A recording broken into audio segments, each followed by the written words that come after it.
Hey everyone, कैसे हो आप सब। मैं हूं निधि मित्तल। स्वागत करती हूं आपका मेरे यूट्यूब चैनल पे जिसका नाम है 24 बायोलॉजी।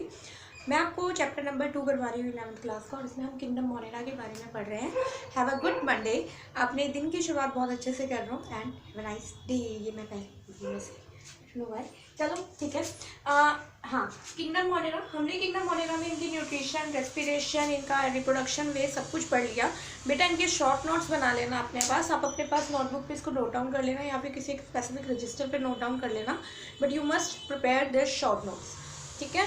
तो इससे आपको नीट के एग्जाम में बहुत ज़्यादा हेल्प मिलेगी, ये मैं आपको बता रही हूँ। अब आइए, किंगडम मोनेरा को हमने 2 पार्ट्स में डिवाइड किया हुआ है। एक है archaebacteria and second one is eubacteria. See, आपको पहले भी बता चुकी हूँ, वही बातें रिपीट हो जाती हैं कि जो हमारे पास बैक्टीरिया का जो टाइम था वो 1 मिलियन ईयर से ज़्यादा का ही टाइम था अप्रॉक्सीमेटली। तो उनके पास काफ़ी वेरिएशन थी अपने आप में करने के लिए। उन्होंने अपने आप को बहुत ज़्यादा चेंज किया था। वो बिल्कुल हार्डेस्ट लिविंग ऑर्गेनिज्म से स्टार्ट हुई थी उनकी लाइफ, और वो उसके बाद बिल्कुल थोड़े थोड़े सिंपल में कन्वर्ट होना स्टार्ट हो गए। With the time, with the atmosphere, with the evolution, ये इनके अंदर चेंज आता चला गया। सर्वाइवलिटी के लिए चेंज आना बहुत ज़रूरी है आपके अंदर, या किसी भी सेल के अंदर, किसी भी ऑर्गेनिज्म के अंदर सर्वाइवलिटी के लिए चेंज आना मस्ट है। ओके बेटा, तो आर्कीबैक्टीरिया जो है, इन्हें मैं एंशिएंट बैक्टीरिया भी अगर कह दूँ तो वो गलत नहीं होगा। पहले मैं आर्कीबैक्टीरिया के बारे में ही पढ़ूंगी। These are ancient bacteria. Ancient bacteria क्यों बोला? क्योंकि ये सबसे पहले आए थे, ठीक है। सबसे पहले यूबैक्टीरिया नहीं आए थे। सबसे पहले जो बैक्टीरिया आए थे वो आर्कीबैक्टीरिया थे, first ever bacteria. Okay, archaebacteria और एंशिएंट बैक्टीरिया जो हैं, दीज आर एक्सट्रीम कंडीशन। इन्हें क्यों एंशिएंट बोला? क्योंकि उस टाइम हमारा एटमॉस्फेयर बहुत ही एक्सट्रीम कंडीशन में सर्वाइव कर रहा था। Extreme condition in the sense कि बिल्कुल हाई टेम्परेचर था, ठीक है। बिल्कुल भी ऑक्सीजन नहीं थी, सिर्फ हाइड्रोजन थी। पानी नहीं था, पानी जो था वो वेपर्स की फॉर्म में था। हाई टेम्परेचर में वैसे भी पानी नहीं रह सकता, तो कुछ नहीं था। उस कंडीशन में इनको सर्वाइव करना था। तो ये कहाँ होता है? These are surviving extreme conditions till now. Archaebacteria में ही चेंज आया, तो चलो भैया यूबैक्टीरिया बन गए, लेकिन आर्कीबैक्टीरिया अब भी हैं। ओके बच्चा। एक्सट्रीम कंडीशन में सर्वाइव करते हैं। Extreme condition in the sense, temperature अगर हाई हो जाए तब भी ये सर्वाइव कर लेंगे। टेम्परेचर अगर लो हो जाए बहुत ज़्यादा कि सर्वाइव ना कर सके कोई, तो ये तब भी सर्वाइव कर लेंगे। ओके, अगर सलाइन कंडीशन बहुत ज़्यादा मिल गई, यानी कि नमक वाली कंडीशन भी बहुत ज़्यादा मिल गई, ये तब भी सर्वाइव कर लेंगे। और अगर बिल्कुल कम मिल गई तब भी सर्वाइव कर लेंगे। ऑक्सीजन की इन्हें नीड नहीं है, तो ये एनारोबिक कंडीशन में ही सर्वाइव करेंगे। क्योंकि याद रखना, एंशिएंट है, पहले ऑक्सीजन का नामो निशान नहीं था। ऑक्सीजन बाद में आई है टाइम के साथ साथ। तो these are anaerobic bacteria. Basically anaerobic condition में बहुत अच्छे से सर्वाइव करते हैं। ओके बच्चा, उसके बाद आपके पास आ जाती हैं, these are survive in extreme condition. Saline temperature, saline pressure, इन सब में ये सर्वाइव कर सकते हैं। इनको हम सलाइन के लिए वर्ड यूज किया जाता है हेलो फाइल। लविंग, फाइल मतलब लव, हेलो मतलब सॉल्ट। हेलो मतलब वैसे हेलोजन होता है, और हेलोजन से ही आपका सॉल्ट बनता है, तो हमने इसको हेलो और फाइल ही बोल दिया बैक्टीरिया को। These are basically halophile. And temperature के लिए these are basically thermophile. Temperature के लिए वर्ड क्या होता है? Thermo. These are basically thermophiles. इनको ज़्यादा टेम्परेचर भी चलेगा, कम टेम्परेचर भी चलेगा। बहुत हीट है, ये हर तरीके के कंडीशन में अपने आप को सर्वाइव करवा लेंगे, ठीक है। एनारोबिक है, इसका बेस्ट एग्जांपल जो आपके पास है, जो आप लोग पढ़ते हो, अब नहीं पढ़ोगे तो 11th में नहीं तो 12th में आएगा। आपके पास एक चैप्टर में आएगा बायो में इसका एग्जाम्पल। बायोगैस बनाने में हेल्पफुल होते हैं। दीज आर मिथेनोबैक्टीरिया या मिथेनोजेंस बोलो आप पहले इनको एक कैटेगरी में डिवाइड रखा है। इनको हम बोलते हैं मिथेनोजेंस की कैटेगरी। मिथेनोजेंस क्या होता है? आपके एनसीईआरटी में दिया हुआ है, मीथेन गैस प्रोड्यूसिंग ऑर्गेनिज्म।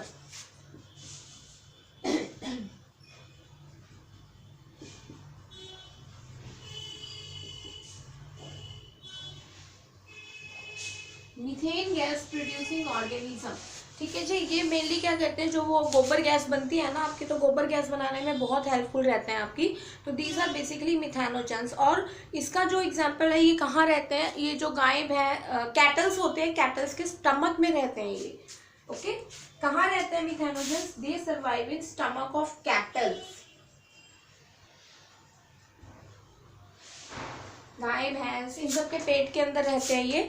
और जितने भी हमारी बॉडी के अंदर सर्वाइव करते हैं, चाहे वो किसी भी बॉडी में करें बेटा, चाहे वो आपकी बॉडी में करें, चाहे वो किसी एनिमल की बॉडी में करें, चाहे वो किसी बर्ड की बॉडी के अंदर सर्वाइव करे, कोई भी बैक्टीरिया अगर किसी बॉडी के अंदर सर्वाइव कर रहा है तो याद रखना वो एनारोबिक है, उसको अंदर ऑक्सीजन नहीं चाहिए। जैसे हमारे अंदर क्या है, टेपवर्म है, टेपवर्म को ऑक्सीजन की ज़रूरत नहीं है। याद रखना, हमारे पेट में, हमारे इंटेस्टाइन में, पेट में नहीं बोलते, इंटेस्टाइन में बोलते हैं, जनरली बोलने वाले पेट में बोल देते हैं, पर इंटेस्टाइन में एक टेपवर्म रहता है, और वो टेपवर्म जो है, दिस इज बेसिकली एनारोबिक।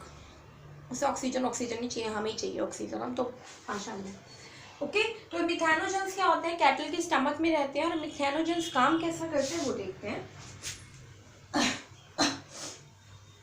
मेरा गला थोड़ा सा एज यूजुअल।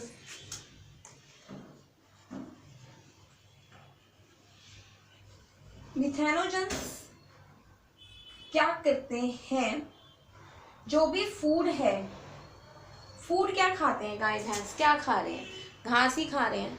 ठीक है, घास है तो आपको पता है कि जो प्लांट सेल है, प्लांट की जो सेल वॉल है वो किसकी बनी हुई है, सेल्यूलोज की बनी हुई है। तो फूड किसकी फॉर्म में है, सेल्यूलोज की फॉर्म में। गाय भैंस वो खाना खा रहे हैं, खाने दो, उनको तो खाएंगे ना वो बेचारे, हम नहीं खाएंगे तो, ठीक है, उन्हें खाने दो। वो cellulose with the help of the methanogens, ठीक है, कन्वर्ट हो जाता है मीथेन गैस में। End of course the cow dung जो भी वो प्रोड्यूस होता है, उनका एक्सक्रीटा, ठीक है, उसमें फॉर्म हो जाता है, उसमें कन्वर्ट हो जाता है, तो इसीलिए हम इनको मिथेनोजेंस बोलते हैं। और इसका एग्जाम्पल जो है वो है मिथेनोबैक्टीरियम। ये इसके ऊपर एक क्वेश्चन बन सकता है बच्चा, या क्लास टेस्ट में बन सकता है। मिथेनोबैक्टीरियम किस कैटेगरी में फॉल करता है, it is in the category of methanogens. और मिथेनोजेंस किस कैटेगरी में फॉल कर रहे हैं, आर्कीबैक्टीरिया। आर्कीबैक्टीरिया जो है आपकी एक्सट्रीम कंडीशन में सर्वाइव करने वाले हैं, ठीक है। और ये सबसे एंशिएंट टाइप के बैक्टीरिया है। ये सबसे पहले बैक्टीरिया जब हमारी लाइफ स्टार्ट हुई थी तब आने स्टार्ट हुए थे।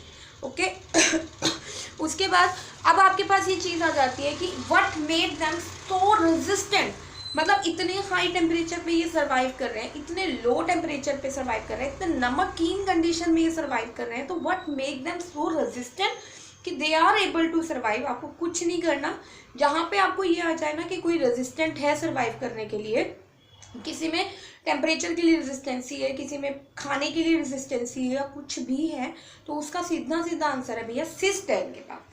सिस्ट या सिस्ट नहीं सॉरी सेल वॉल, इनकी जो सेल वॉल है ना वो इतनी थिक है कि वो इनको एक्सट्रीम से एक्सट्रीम कंडीशन में भी सर्वाइव करवाती है। उन्हें कोई फर्क नहीं पड़ता उस कंडीशन से। जैसे ये बैक्टीरिया हो गया, इस बैक्टीरिया ने अपने ऊपर इतनी मोटी से एक सेल वॉल कवर कर ली कि आ जाओ भाई, जितना मर्जी टेम्परेचर आए हमारे ऊपर, अंदर से कोई असर नहीं आएगा, बाहर से जो मर्जी करते रहे, ठीक है। They are quite stable from inside rather. अब ये कह सकते हो कि अंदर से बहुत ज़्यादा स्टेबल है, ये सेल वॉल है, इनकी थिक सेल वॉल ही इनको रेजिस्टेंट बनाती है to survive in the extreme condition. चाहे वो एक्सट्रीम कंडीशन कैसी भी हो, टेम्परेचर ज़्यादा हो या कम हो, सलाइन कंडीशन ज़्यादा हो या कम हो, doesn't matter. Okay, this is about archaebacteria. अब बात करते हैं यू बैक्टीरिया की।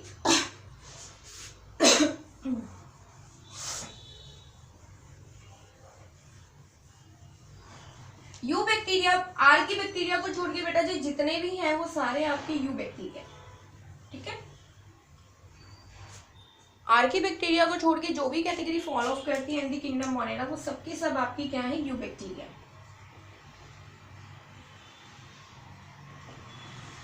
सारे ही बैक्टीरिया। लेकिन हमें क्या करना है, हमें कुछ एक के बारे में ही पढ़ना है। सबसे पहले हमें पढ़ना है ब्लू ग्रीन एल्गी के बारे में। अब ये मत कहना कि एल्गी आ गया, बच्चे बहुत कंफ्यूज होते हैं, एल्गी आ गया तो ये एल्गी में फॉल करेगा। नहीं बेटा, ये एल्गी में नहीं है। This are basically bacteria, this is cyanobacteria, this is cyanobacteria. हम इन्हें साइनोबैक्टीरिया बोलते हैं। साइनो वर्ड आता है ब्लू कलर के लिए, तो ये ब्लू ग्रीन कलर की होती हैं और एल्गी क्यों बोला?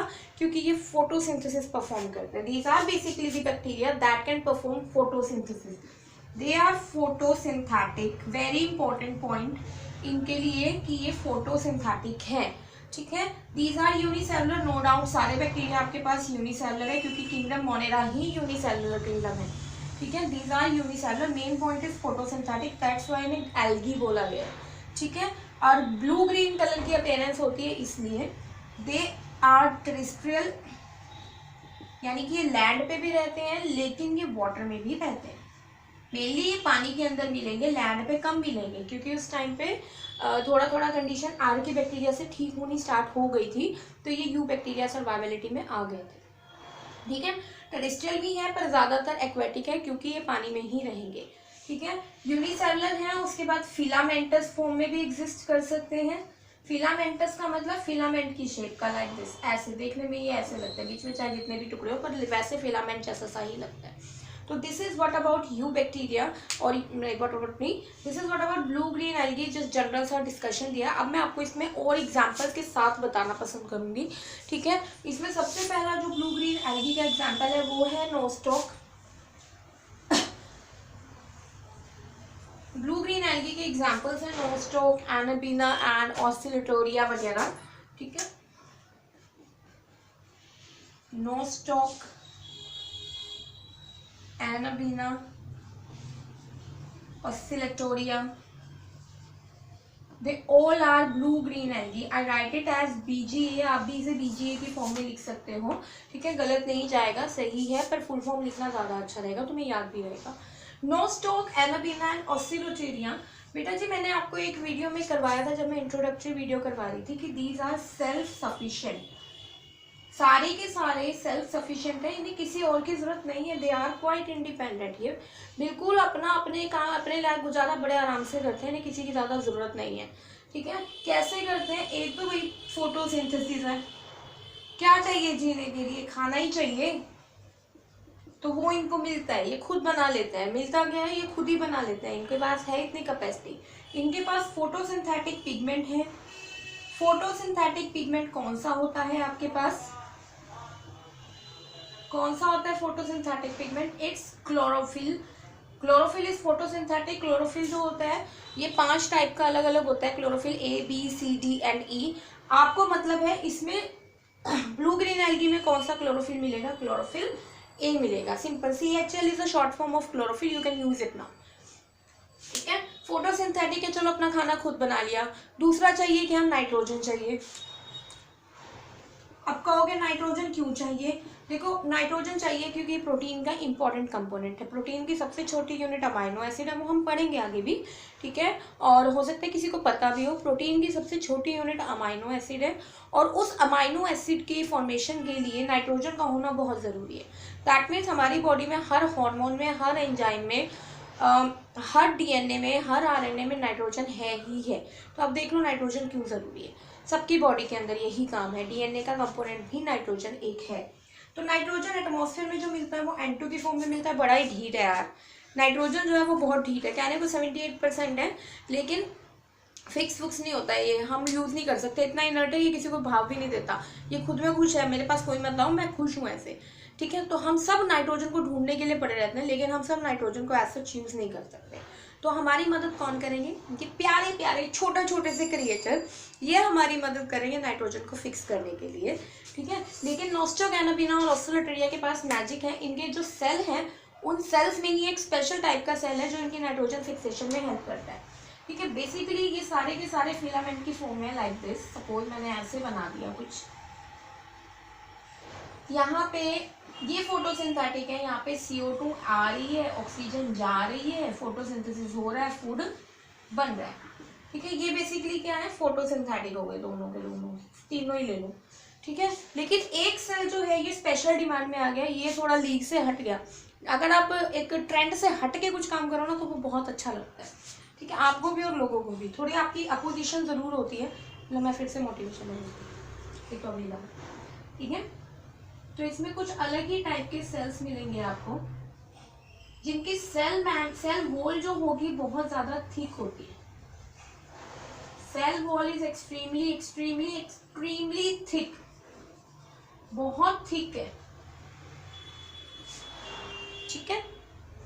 यहाँ इतनी थिक है कि यहाँ पे ऑक्सीजन एंटर नहीं कर सकते, ऑक्सीजन छठो कुछ भी एंटर नहीं कर सकता, ठीक है भाई। क्यों हमें ये ऑक्सीजन की इतनी मोटी थिक क्यों है, बाकी सब ने क्यों नहीं फोटो नाइट्रोजन फिक्सेशन करवाई, जब सब फोटोसिंथेसिस कर सकते हैं तो नाइट्रोजन क्यों नहीं फिक्स करवा सकते, ठीक है। क्यों नहीं करवा सकते, क्योंकि नाइट्रोजन फिक्स करने के लिए एक एंजाइम, नाइट्रोजन फिक्सिंग जो एंजाइम होता है आपके पास, लाइक हीमोग्लोबिन होता है उसका नाम, वो हम बाद में पढ़ते हैं। नाइट्रोजन फिक्सिंग एंजाइम जो होता है बेसिकली वो एनारोबिक होता है, वो एनारोबिक कंडीशन में सर्वाइव करता है, बहुत ऑक्सीजन सेंसिटिव, अगर इतनी सी भी ऑक्सीजन मिली तो वो अपना काम करना बंद कर देगा, उसके बस के कोई काम नहीं है, वो हाथ जोड़ देगा, भैया मेरे से काम नहीं हो रहा, मैं नहीं करूँगा, ठीक है, मैं चला, पर लोग सिधार जाते हैं, ठीक है। तो ये जो नाइट्रोजन फिक्सिंग एंजाइम्स है ये बेसिकली कुछ एक सेल्स में, जैसे एक आधे सेल में, जैसे ये हो गया इस सेल के अंदर प्रेजेंट है, और इसके ऊपर मोटी कवरिंग इसलिए ले ली, तो थिक सेल वॉल है, ये इसलिए है ताकि ऑक्सीजन, जो ऑक्सीजन यहाँ बनी वो गलती से यहाँ एंटर ना कर जाए, क्योंकि अगर एंटर करेगी तो एंजाइम खत्म, एंजाइम खत्म तो नाइट्रोजन फिक्सेशन का काम भी भूल जाओ, कोई नहीं करवा पाएगा, ठीक है। तो इन्होंने क्या किया, अपने चारों ओर एक मोटा सा कंबल ओढ़ लिया ताकि इन्हें ठंड ना लगे, यानी कि इनकी ऑक्सीजन अंदर ना आए, और जो इनका नाइट्रोजन फिक्सिंग एंजाइम है वो जिंदा बचा रहे, ठीक है। तो इस स्पेशल सेल को बोला जाता है हीटेरोसिस्ट।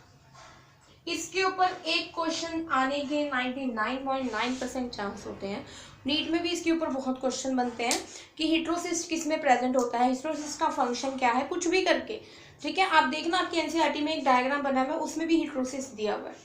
साथ में ये क्या करते हैं, सारे के सारे बैक्टीरिया अपने चारों ओर एक म्यूसिलेजिनस कवरिंग सी देखते हैं, आप देखना ऐसी कवरिंग बनी हुई है, और इसको हम बोलते हैं म्यूसिलेजिनस कवरिंग।